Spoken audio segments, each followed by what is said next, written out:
Now the locking block is something you want to change out every 20, 30,000 rounds. Pretty simple to do. You need a minimum number of tools to do it. Now it feels like you can kind of slide this thing out and get it out of there without punching out the pin. Problem is you really can't, and you're going to wind up getting it wedged in a position that you can really cause yourself a problem. So let's walk you through the proper process to get that done.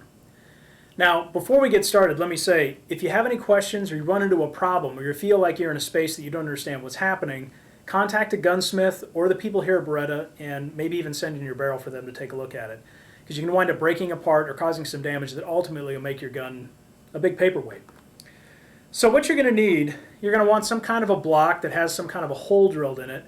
And basically, the idea is you're going to punch a pin through and you need somewhere for that pin to go while you're supporting the barrel and the locking block.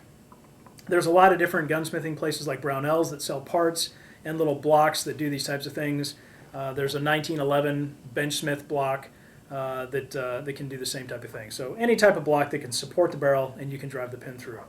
You're going to need a small punch that can fit neatly through that hole and press the pin all the way through, and a very small light hammer. Now you can do it with a bigger hammer, but just make sure that you're going slow and easy, because if you really start pounding on this thing and you don't have things lined up, you could really damage something. So what you're going to do is right here, the pin here that's pushing the locking block up and down, there's a roll pin that keeps that locked in. And all we want to do is just gently press that roll pin out, and then that frees up the locking block to come out. So I'm going to support the locking block, I'm going to support the locking block and the barrel, and I'm going to put the punch on the roll pin, and I just want to tap it until I started to feel it free up and come out of the barrel. And you'll feel it start to free up and kind of pass through. And there it goes. And I'm just going to pull my punch out, and there's my little roll pin.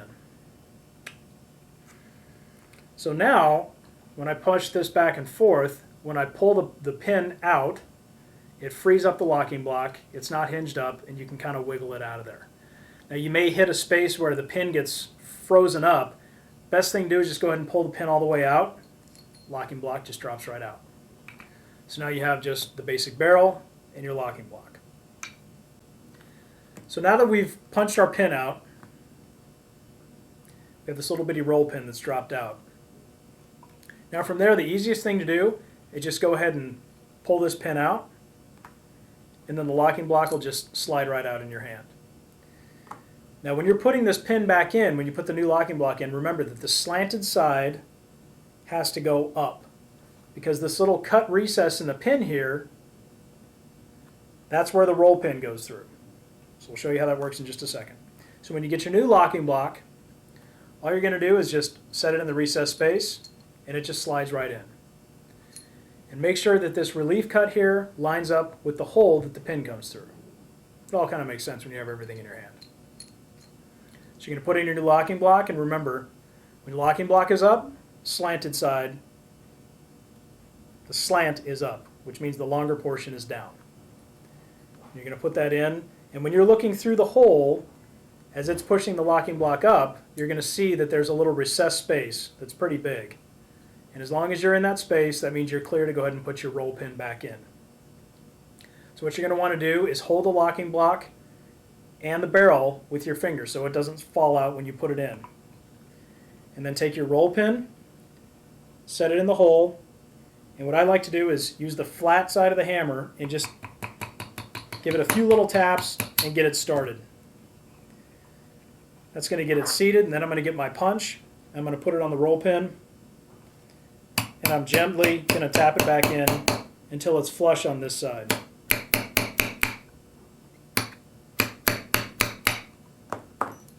There we go. Now we have our new locking block installed. So make sure to go slow, go easy, don't force anything, and this is not one of those situations where if it doesn't fit, get a bigger hammer. Just go slow and go easy. If you run into any problems, if there's any questions or anything that doesn't make any sense, make sure to contact a gunsmith or call the people here at Beretta.